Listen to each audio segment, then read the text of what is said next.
And now, a math lesson. Let's say the Zaxby's chicken finger plate comes with 4, 5, or 6 hand-breaded fingers and 1 side of Zax sauce. Plus, you can try them with Zax sauce, honey mustard, hot honey mustard, tongue torch, teriyaki, wimpy, nuclear, barbecue ranch, sweet and spicy, insane. How many possible combinations does that make? Carry the 2 with the remainder... a lot. Zaxby's chicken finger plate. The sauceabilities are endless. From Tally to Cali, It's time to wake up. Wake up! Wake up! Warchant.com is your ultimate Seminole sports source. And this is Wake Up Warchant, presented by Zaxby's Now here's Warchant.com's Aslan Hajavandi. and Corey Clark. Wake up! What's up, everybody? Welcome on into Wake Up Warchant, proudly presented by Zaxby's. Indescribably good. Warchant.com remains your ultimate Seminole sports source. Promo code still going. It's Black Friday after all. It's up and running. Nike 75. You know what it does, but in case you don't, $75 for an annual membership at warchant.com. That's nearly a 25% discount. You get access to the premium recruiting board. You get access to the tribal council, the analytics breakdown that Gene Williams does. Speaking of which, segue later on the show, we have Brett Rollins from Pro Football Folks to talk about how they grade, why they grade, and kind of how to cut through everything, Corey. So that'll be interesting for everybody at the end of the show, as well as over-unders. Promo code Nike75, which also means $75 e-card for Nike apparel. What would you do with $75 to purchase Nike apparel, Corey? I guess I would buy the most of the new Kyries that my son keeps asking for. Oh, I think he's a Nike guy, Kyrie. I'm going to assume. Yeah. They're not $75, but they're close. I think they're like $100. So that would give me 3/4 of them. There you go. So that's probably what I would do, just to shut him up more than anything. Really, that's it these days? $100 for a pair of basketball shoes? That's a steal. I was thinking about that. No, obviously there are some that are more expensive, but I told him there's no way in Hades I'm paying for a 12-year-old. I'm paying more than $100 for a pair of shoes, which is probably still too much. But then I was thinking, I feel like that was kind of the price back in my day. Yeah. Like maybe $80, $75 or $80. So it hasn't really been a huge markup in the shoe game since my days back in the those sweatshops are cheap, man. Right? I mean, it's a low overhead. Oh, I thought we were going to talk about politics, Corey. We were where everybody. That's not politics. Escape. Come on. Okay. Speaking of politics, we spoke to Senator Jordan Travis, and we spoke to head coach Mike Norvell on Wednesday before they broke for Thanksgiving. Apparently, they had Thanksgiving lunch together as a team, so that's kind of cool. And we also spoke to Emmett Rice. Emmett Rice says, "Don't forget the hot sauce at Thanksgiving. Hope you all didn't forget it at yours." What do we think about the Virginia game, Corey? Or what do we think about what they said on Wednesday? Does it affect anything that you think about when it comes to the Virginia game? No, I think the biggest thing is that the fact that we talked to Jordan on Wednesday, he said he's back and ready to go. Norvell has said that, kind of re-emphasizing that point. Obviously, Florida State has a much better chance to win with Jordan Travis at quarterback. So that's the biggest news, I think, is that it seems official now that he will be starting and he will be playing. And that's much better news for Florida State than the alternative. 9.5 points, though. It's a big number. Big number. Hey, let's dive back into the rest of these questions that were stuck at the bottom of the mailbag. And then we'll do our over-unders, and then we'll bring in Brett Rollins from the Pro Football Focus to talk about grades. Pistol Mike says, "Wake up," with 3 exclamation marks, so I should probably give him a wake up. Brace yourselves, football love story coming. Okay, that's interesting. I recognize where a rescheduled game will likely end, especially with a spun-up Dabo, but this could actually be a good moment for the coaching staff, team, and fan base. Regardless of what will likely happen if the game is played in December, make sure they know we will stand behind them no matter what, and some people may think they're not top-tier coaches and players, but darn it, they're our coaches and players. Okay. Okay, I like it. I see what he's saying. Yeah. Follow me up this hill. Follow me. We'll see. I kept putting it out there. Nobody wanted to bite on it. Jordan Travis talked about, it's the past is the past. Just focus on us. 1% better this game, today. Pistol Mike also adds, congrats, gentlemen. You did it. Mike Norvell is following Tyler Grubbs on Twitter. Yeah. I guess you have a pretty high profile listener in your ranks. Follow the follows. Happy Thanksgiving to you and the rest of the War Chant family. Appreciate that, Pistol Mike. Did notice that. That happened a couple weeks ago. I don't know, though, that he had recently started following him. Right. Or if he'd been following the whole time. Like maybe he recruited him back in the day and just keeps following him. But yeah, that's, again, he's on the wish list, but the wish list is big and plentiful this year. A lot of holes to fill. Drill Sergeant Porter, wake up and happy Thanksgiving. I know we continually set a new mark for rock bottom with our program, but don't you really think it will be if we lose to Duke for the first time ever in football next week? Yeah, it's a fair question, but no, I think, and it's hard to discern rock bottom from rock bottom. Like to me, the Clemson game 2 years ago felt like it. Just 59-3 in your building, and they're throwing lobs to the coach's kid in the end zone. I don't know that you've gone under that moment. You know what I mean? Like, I think you're still there. You know, I don't know that they've dug deeper from rock bottom than from that Clemson game. Maybe you could. I don't know that you could. Maybe the Louisville game, but the Louisville game was at least coming off a big win. They beat a top 5 team. They beat a top 5 team. I thought they were making a little bit up. They were seeing some sunlight. You know, I would think as a whole, though, when you're going to look at this season and see 2 or 3 wins and a bunch of losses, some of them, all of them, it seems really of the blowout variety. You're going to say that this whole season is rock bottom, whether they beat Duke or not. Like, it would help, I guess. Maybe you feel like you've leapt off the rock a little bit. You've started to climb, but I don't know. I don't know if a win over Duke really gives you that kind of feeling anyway.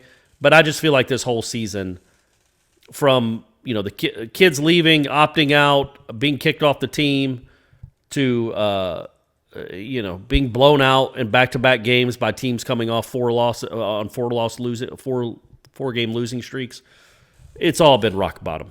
I don't know that Duke would add any more. I don't know that you dig a little deeper because of that. I think you're still on the same level you were. Pretty sure Dan Mullen, year 1 at Florida, lost to Kentucky for the first time, like in a long time. Maybe not the first time ever, but the first time in a long time. Maybe the first time ever. Yeah.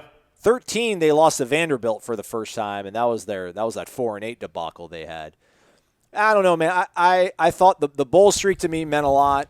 And I know everybody talks about, everybody gets in a bowl game these days, but hey, no, not everybody does. Here we are, we're living it. If you lose like the Duke thing, not that there was like an air of invincibility around this program any longer, but it's just another leg that's kicked out from under you. And I do wonder, are we going to be talking about this season any different in 3 weeks than we are now? I mean, this team they're 2-6. They're 2-6. There's nothing redeeming about them. This whole concept, this whole desire to churn and purge the roster is not going to happen to the degree that people want. A lot of these kids are still going to be here. Kids that might have buy into things, but maybe aren't all that talented. Maybe kids that don't want to buy into this, but are a little bit talented. And I know they're going to try to hit the portal as hard as they can, but they have a 25-player cap on what they can bring in. They can massage those numbers, I think, a little bit maybe. But ultimately, man, they're not going to bring in more than like 10 transfers, I wouldn't think. And I don't know, like, are they really 10 players away from turning this thing around and maybe a new defensive coordinator? It's just I don't want to be the reactive guy, but I can't believe we host a Florida State podcast. This team is 2-6, and we're just like, yeah, if they lose to Duke, whatever. Not just like, I mean, nothing matters. What program have you been watching? I mean, yeah. I know, but what program were you watching the last 32 years of your life? Well, right, but we've come to grips with what it is now, right? Like, you're going to be saddened that they lose to Duke. Like, I can't believe that streak is over, a streak that nobody knows about except Florida State fans. Like, once you lost the bowl streak, that was the streak. No, the nation will know. It's going to be on the bottom line crawl of first ESPN. Yeah, they were 9-0 all time against Duke or whatever it is, 14-0. But it's like, yeah, that's just another indignity in a streamline of indignities. Like, that's just what this program has become. They're also going to lose to Clemson. They're probably going to give up more points to Clemson than they've ever given up to a team in Doak Campbell Stadium if that game gets played. That's another line. I mean, it's just that's what I'm saying. Like, if they beat Duke, it doesn't feel any different to me. I mean, it'd make you feel better for a few days, and then Clemson's coming. And then you're going to end the season giving up 65 points. So, it just this season is rock bottom. I truly believe that. I thought that 18 was, they just dug a little deeper. I think 2020, because they're going to stay with this guy, he will make the program better. I do not know if he'll make it a championship caliber program, but he will make it better. And I think the days of 2-10, it can't get worse than this. So that's why I think the rest this season has been what we would define as rock bottom. Let's end off with some positive stuff. Bradley Moss, 22, wake up. Listening to the Norvell interview this week was a good reminder of how well FSU has done with staying healthy and safe. FSU has not had any cancellations or postponements up until this past weekend when he gives Dabo a colorful nickname, pooped the bed. I know the results have been ugly. These games have been painful to watch, but I think we should all be thankful that we got to at least watch some games this season. This team needed every rep it could possibly get. Can you guys imagine what this team would look like in 2021 had they canceled games this season, or had they had to cancel, I guess, all the games? Thankful for all you guys do as well. Have a happy and safe Thanksgiving. Go Noles. Yeah, that's a fair point. Like they've gotten all. Hopefully, they've gotten some of this out of their system, and they at least know what they have with some of these guys. So it gives them more of a what would you say? It gives them the eyes are more open going into next season on what the holes they actually have. So in that regard, yeah, 2021 should be better than it would have been if they just didn't play this season at all. But it's still been pretty gross.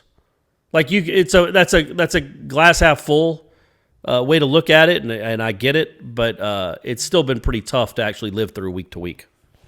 Yeah, I don't know about that. I mean, if they didn't play any games this season, but they still were able to practice and let things kind of take hold, maybe develop more of a discipline. Oh no, I'm assuming they were, but if they weren't going to play, they wouldn't have practiced. Like, what would be the point of that?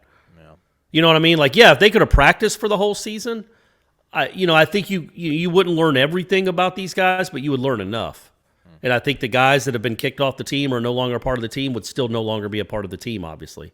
So, yeah, if they could have practiced, sure. But I'm just saying the fact that they got out there, got in the arena, saw what they have in some of these players, saw what they don't have in some of these players, should inform them moving forward where they can build their roster accordingly. So in that regard, it should help. But again, can they build that roster accordingly is the big question.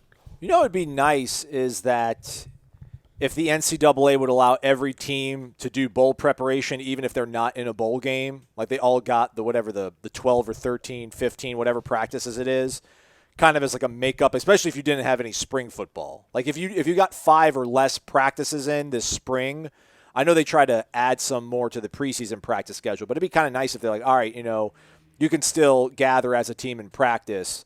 I guess maybe to your point, which you said, much earlier in the year, these guys are probably safer when they're with their team, when they're going through the protocols and everything. So the NCAA really can't say, well, we're jeopardizing the players' health. But yeah, that'd be good if they could still get those 15 practices, despite the fact that I don't see any way that Florida State gets into a bowl game, even if they're 4 and. You know what bothers me about that though, about them not getting into a bowl game is like. Nothing could possibly bother you, Corey. They don't deserve to be in a bowl game, but humor me. What about teams that have had 5 games canceled because they can't get their stuff together when it comes to this virus? I doubt they're getting. I mean, is there anybody in particular you think that's going to be any of them? Like I said, Louisiana. I don't know if it's Louisiana Tech's fault, but like Louisiana Tech, Tulsa, Baylor. All these teams that have had, and their opponents. A lot of times, their opponent has it and they can't. But whoever those opponents were have had struggles. Florida State is probably one of 15 teams in the country, 20 teams in the country that hasn't had a game canceled because of something they did, or not something they did, just that they didn't have an outbreak enough to cancel a game, like half the SEC, or postpone a game. So I think you should reward a team that did everything right in that regard. If they want to even do it, or at least give them the option to practice and say, "Look, you've earned this. Yeah. We didn't have to postpone a single game because of you guys, because you went above and beyond the protocols."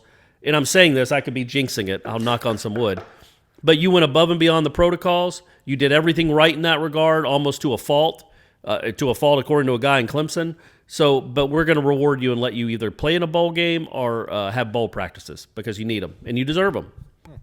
All right. That's something, right? I mean, this one year you could make an exception and say, okay, yeah, you guys earned it. You did take it seriously. You did wear masks. You did test voraciously.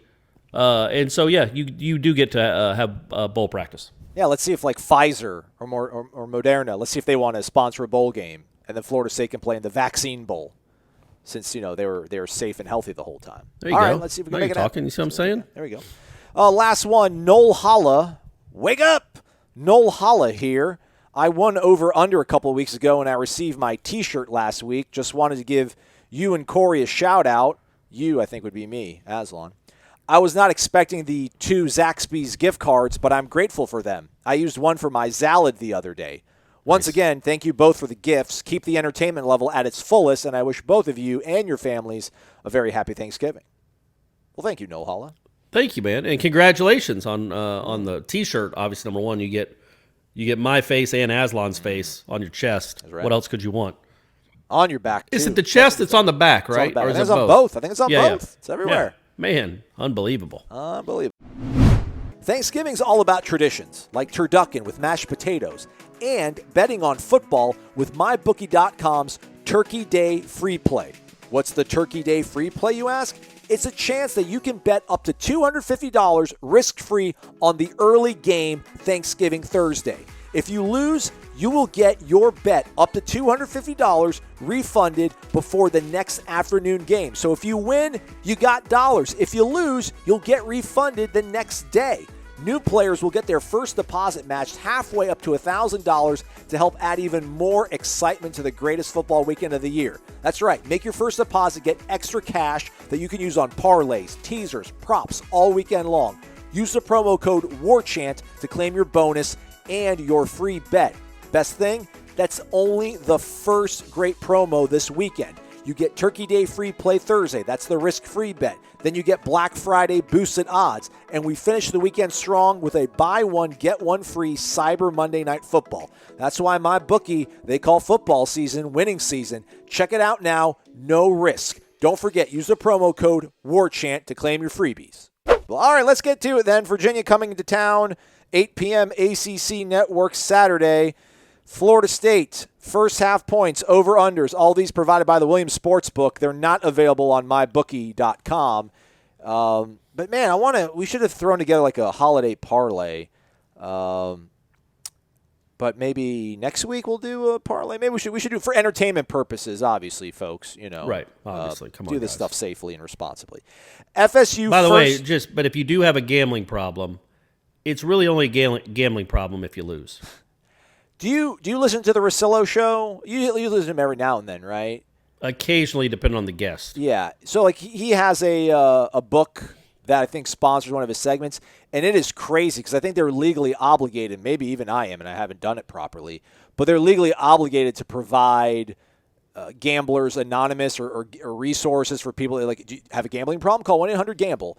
But he has to say like 9 different states. He's like, call 1-800-449-5559 in Missouri. If you're in Kansas, call. And he just like ripping through it like the Micro Machines guy. And I'm like, what? Like, can we not just have like a universal national like ineedhelp.org or something, or, in the red dot, not edu, right. But anyhow, you know what I'm talking about. Anyhow, nonetheless, here we go, Corey. Florida State tackles for loss from the Williams Sportsbook, Corey. 6.5 TFLs for Florida State. Under. Whoa, Yeah. Williams.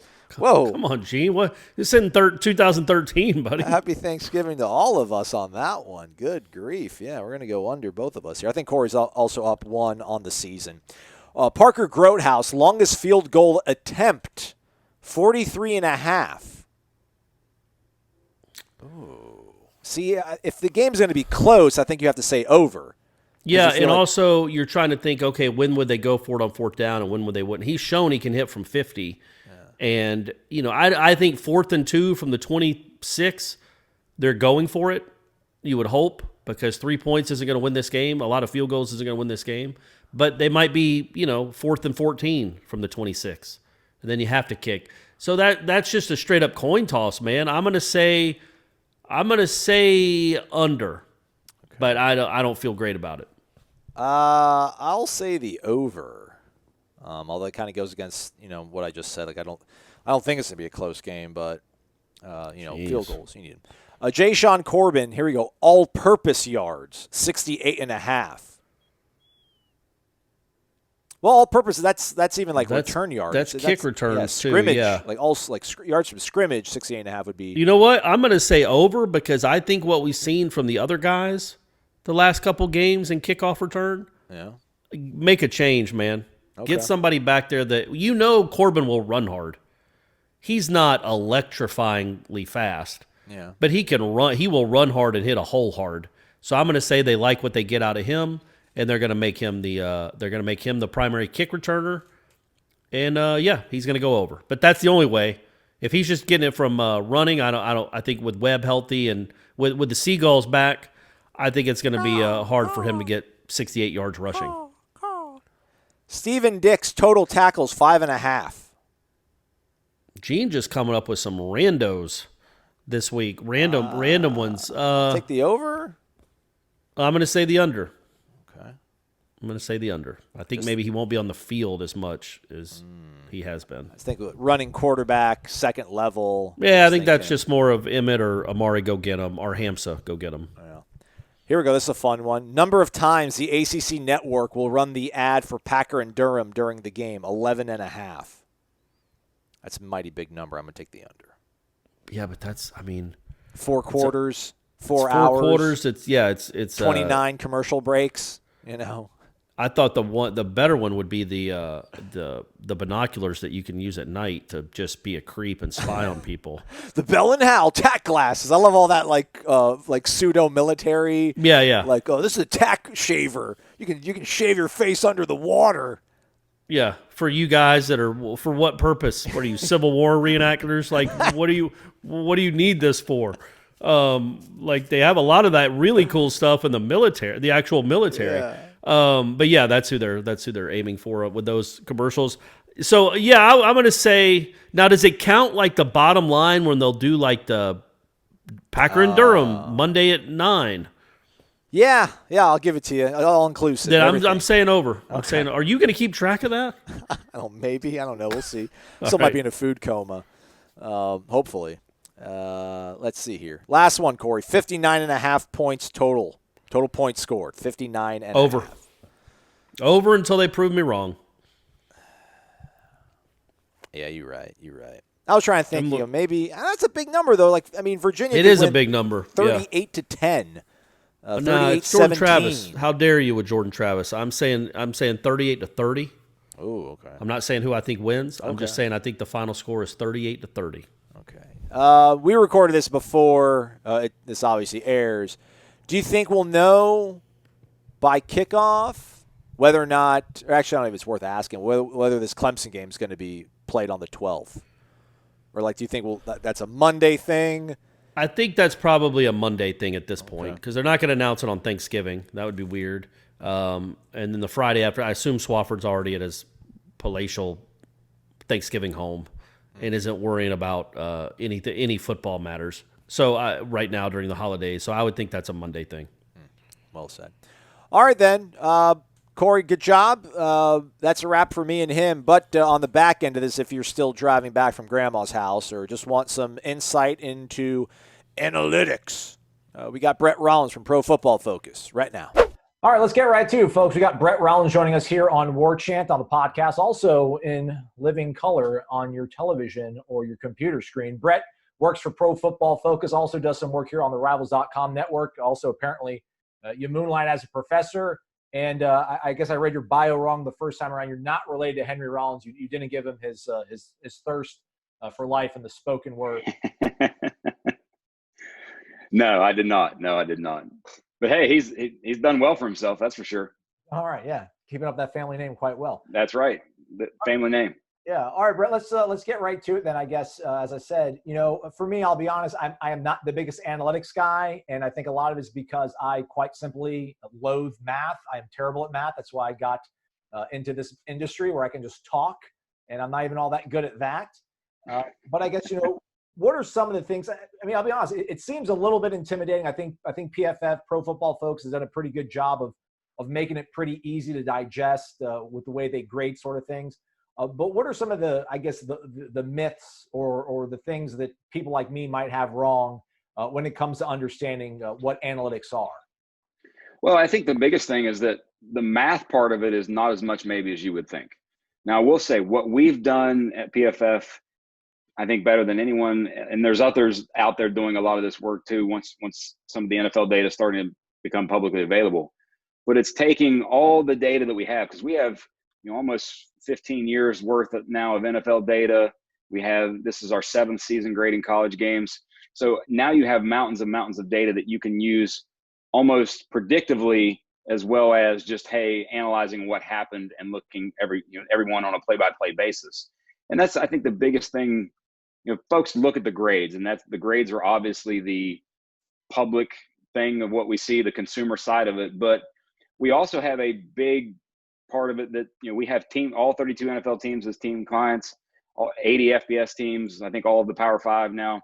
And, if a coach is using our database and saying, hey, I want to look at all the plays 3rd and 7 or greater in this coverage, it's easily available. There's video associated. There's all sorts of great, tendency type data that becomes from what we have, the mountains of data that we have. But the grades are obviously something that everybody wants to talk about. And I think the biggest thing about it is it's not projection. It's not looking ahead to say, hey, this guy's going to be able to do this in the NFL or going to be able to make these time plays. It's, hey, what happened? What happened? Did someone, in essence, perform their job as they should have on that play? That's the biggest thing that we do. Every player, every play, every game. How firm of an understanding do you think you guys have of what each player's role is in a particular play? I guess, the counter is, obviously the coaches have drawn up the play the way they intend it to. You guys know ball, but is there any sort of disconnect maybe in terms of what you guys think is supposed to happen and maybe what actually is the play call, for instance? There's always going to be 1, 2, 3 plays a game where it's like, hey, did someone miss an assignment there, or was there a communication problem, whatnot? But if you've watched, inside zone runs and seen 1,000 inside zone runs, you pretty much know exactly what's everybody's job and supposed to do on an inside zone. You can identify coverages to the point where, hey, this is probably what the coverage is. And so many things, when you look at what we do from that piece of it, and from looking at a specific player's job, it's volume. When the more of it you see, just like anything else, the more of it you see, the more of it you do, the more of it you grade, the more you're going to get better at actually looking and seeing, hey, this is what someone's supposed to do. Like even special teams. When you look at punts and kick returns and every little detail of that, you see it every week, and you do 2 or 3 games a week, you get very, very familiar with what's going on in the game. Are you guys watching what we're watching at home TV feed, or do you guys have access to all 11 or all 22 rather? I would say in general, certain things are done. A lot of what you see, like for example, college games, grades are posted the next morning. A lot of times that's TV copy. And then you look at the review process, that a lot of times goes back through the all 22 angles and access that we have there. But the biggest thing is, it's not someone thinking, well, hey, it's just, some random guy in his basement, looking at watching a game. It's every little piece of a game. There's so many different processes that go into it. I think it's double digits now that are in each game, and the number of eyes that are on each game. Like, for example, if I were doing analysis of Florida State's upcoming game this weekend, I would be just one of maybe 13 people, 12 to 13 people that are working that game, that are looking, I'm looking specifically at the defensive side of the ball. Someone else is looking specifically to offensive side of the ball. Other people are looking specifically at coverage and receivers. Others are looking at offensive line play. Others are, hey, who's on the field and where are they lined up. All sorts of processes go together, and we just streamline things over time to where it's become an insanely efficient process. And then obviously that gets reviewed throughout the week.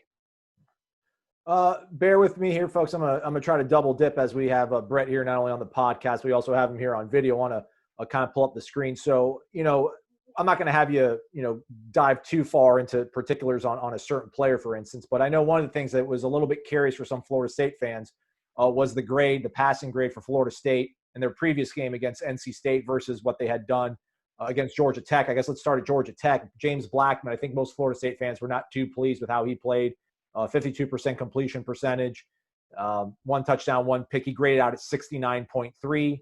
Juxtapose that against what Chubba Purdy did the other week, 15 to 23, 2 touchdowns, no turnovers at 76. Again, I mean, that's a pretty significant difference in grade, I would say. I mean, 76 to 69 to me, at least. I mean, shoot, that's the difference between like a D and a C back in the old days in school. You know that as a professor. What are things maybe that I'm missing or folks are missing when they just look at that raw number, that raw data? Well, the thing to think about in terms of each individual play, quarterback is one, and I will say, to me, quarterback play is something I think that we do and analyze better, if not better than anyone.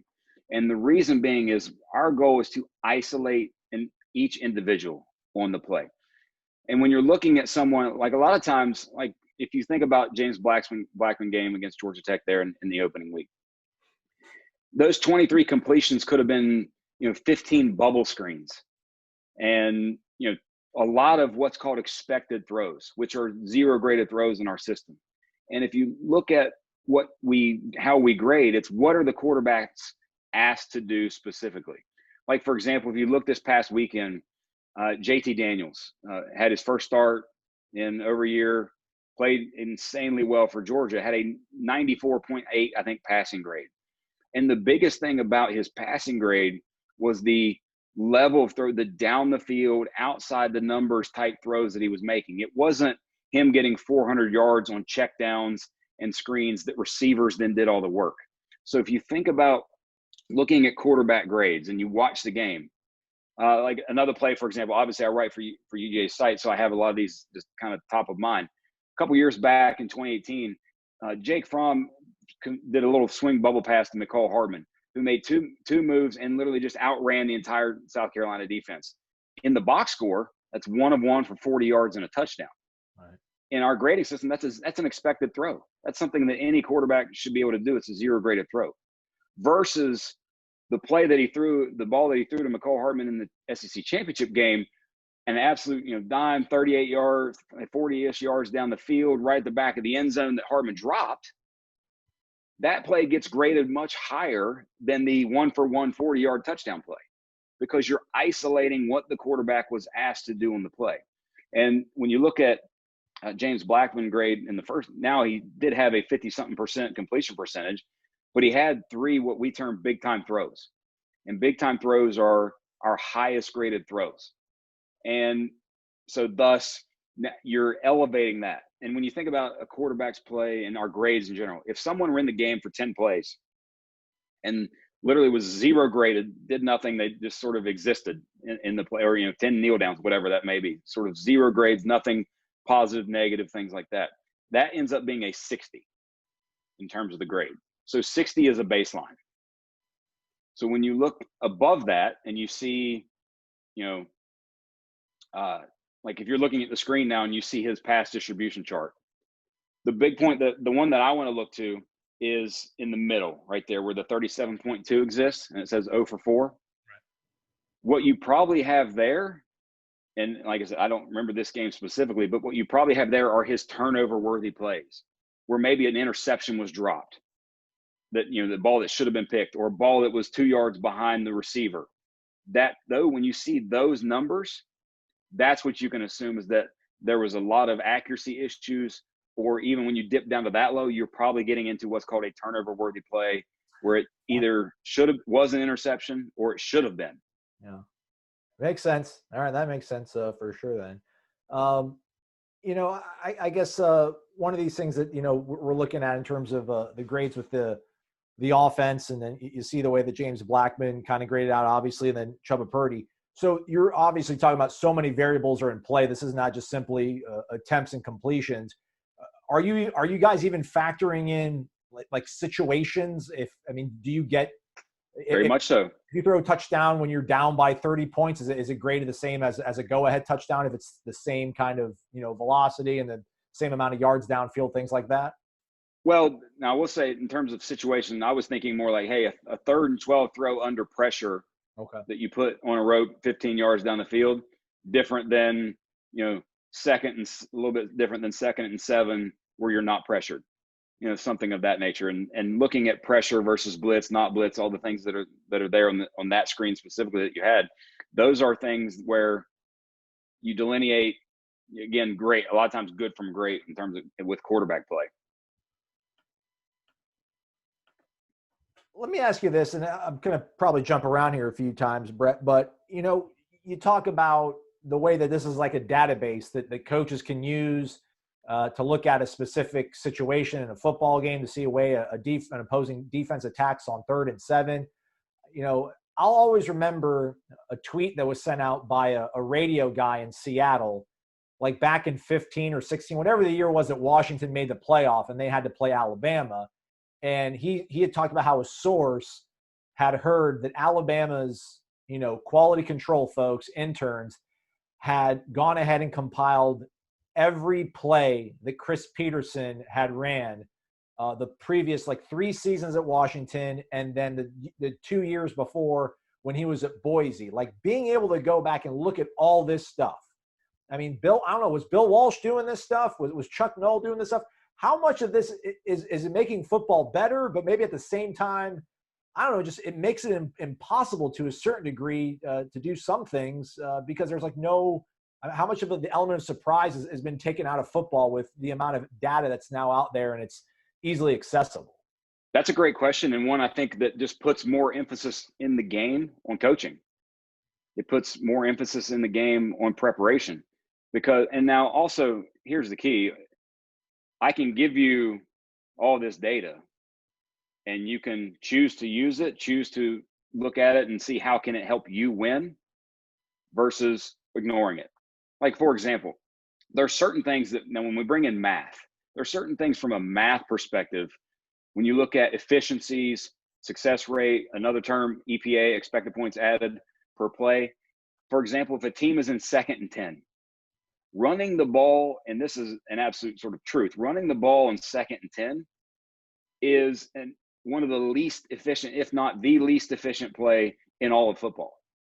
So if you see a team that, hey, they, like last year for Georgia specifically, because obviously I have a little more knowledge of them than most, but last year for Georgia, towards the latter part of the season, they were one of the highest teams in the FBS outside of, say, a triple option team or a service academy that ran the ball on 2nd and greater than 7 or more.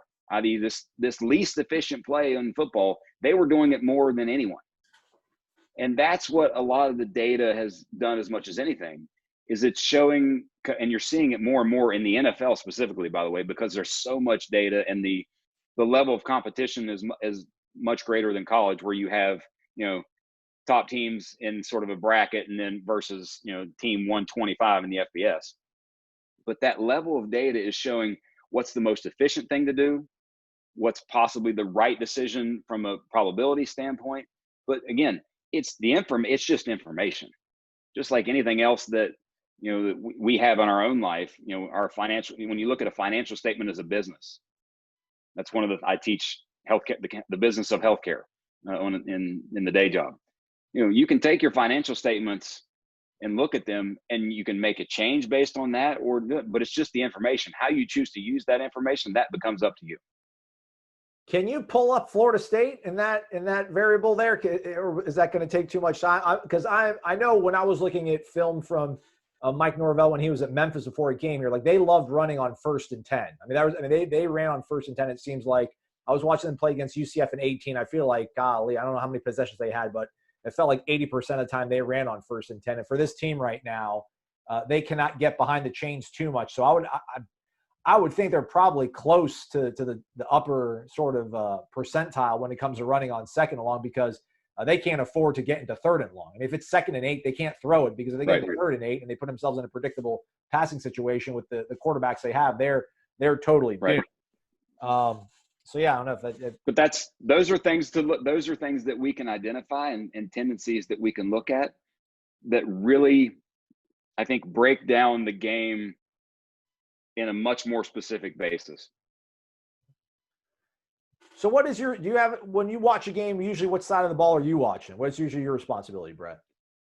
I will say from a grading perspective, one of the things that I'm heavily involved in is special teams. Okay. So I'm looking at the details that we look at in terms of special teams is unimaginable in terms of what we look at and the things that we record.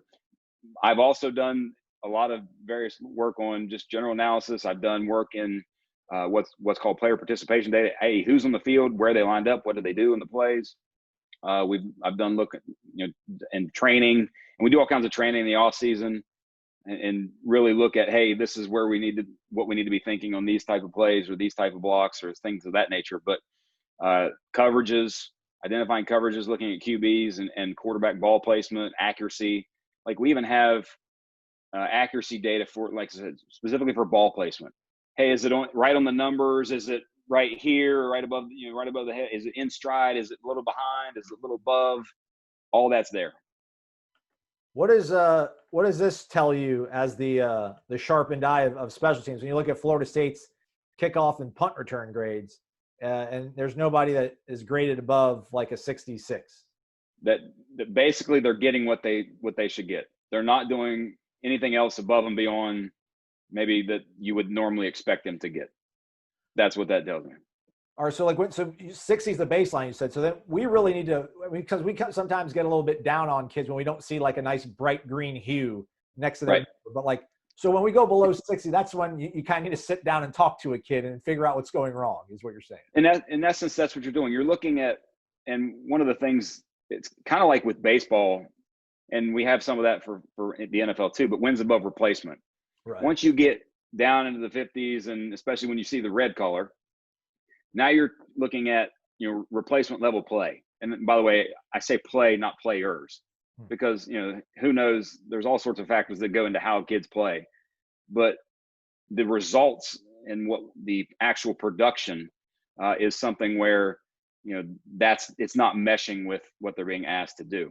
But when you think about the tiers and you see that sort of, once you get into the 70s, now you're looking at someone who's an above average starter.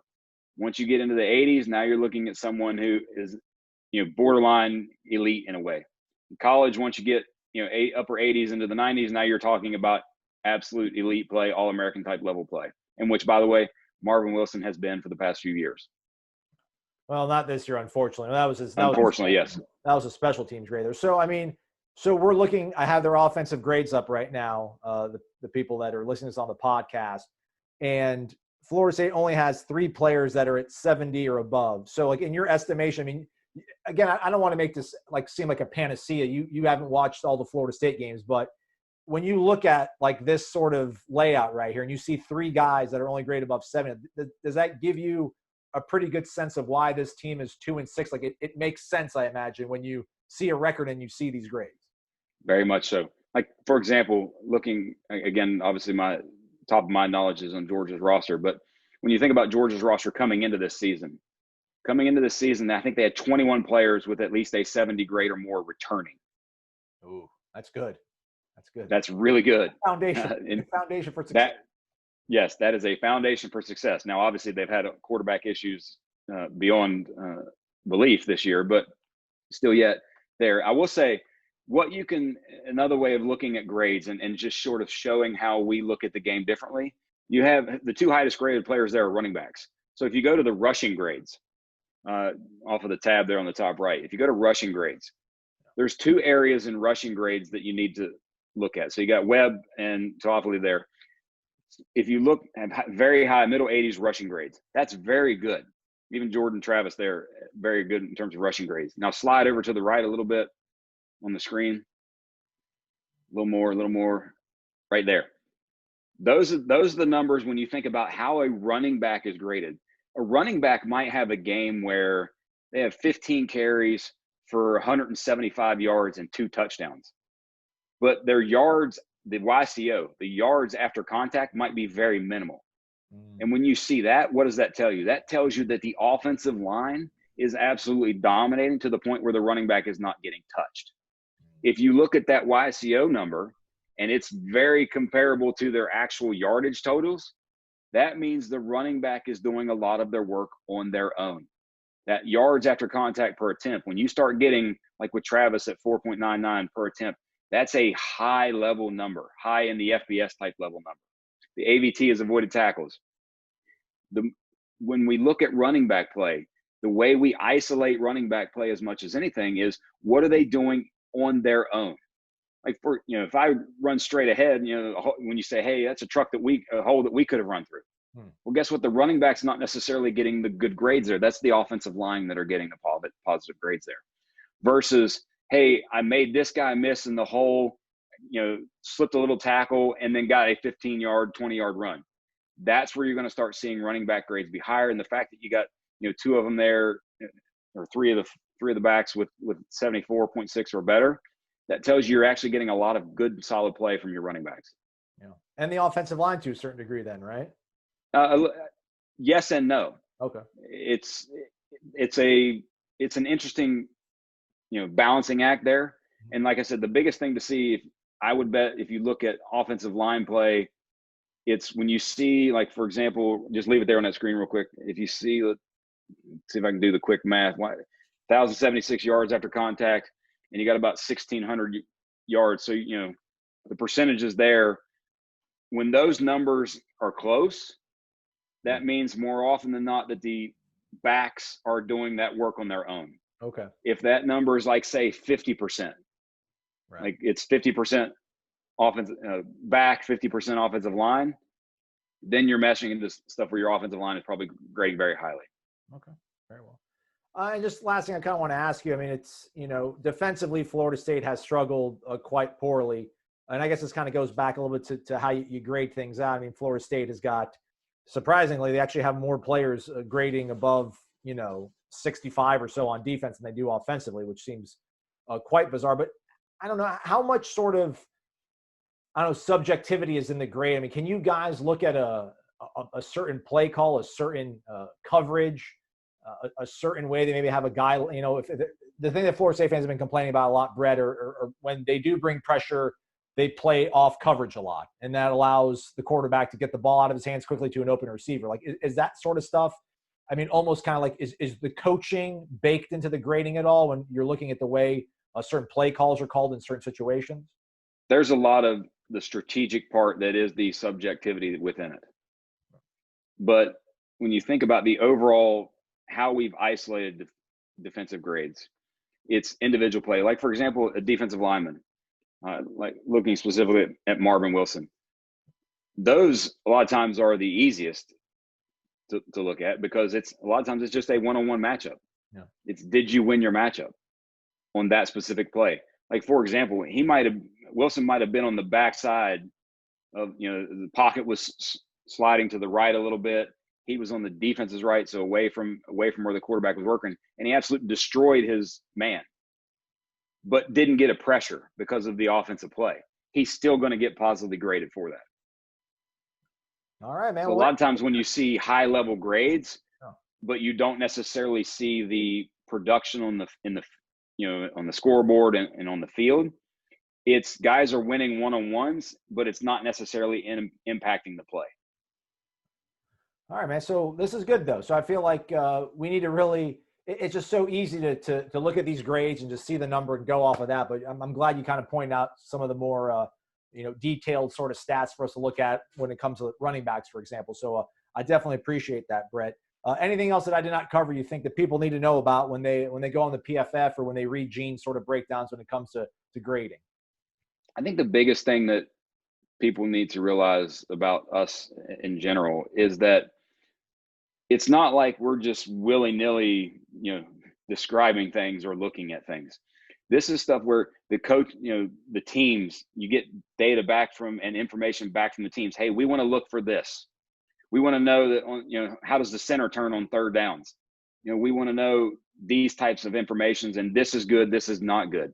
And you're getting that constant feedback from the teams, the coaches in the off season, players themselves. Hey, how would I grade you on this play? We've had a lot of people that have come into the sort of program in a way, like, for example, Chip Kelly, when he was taking time away, Mike McCarthy, when he was taking time away, spent time at the PFF offices and just sort of learning the processes with which we go. And they just come away, either some even wanting to invest and be a part of it, or two, just baffled at how great the detail and the level of detail that we look at things. Yeah. That's right. Mike McCarthy, man. Mike McCarthy had his whole renaissance by coming out and hanging out, getting an understanding of analytics, and now he's America's team's coach. So look at that, man.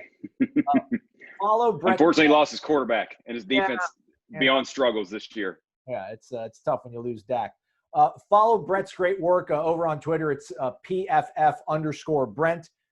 Again, works for us here on the Rivals.com network, contributing a little bit, but obviously does a lot of great stuff over at Pro Football Focus. You can always see those breakdowns, usually on Sunday, if not Monday, by our own Gene Williams. Brett, thanks so much for the time and most importantly, the knowledge.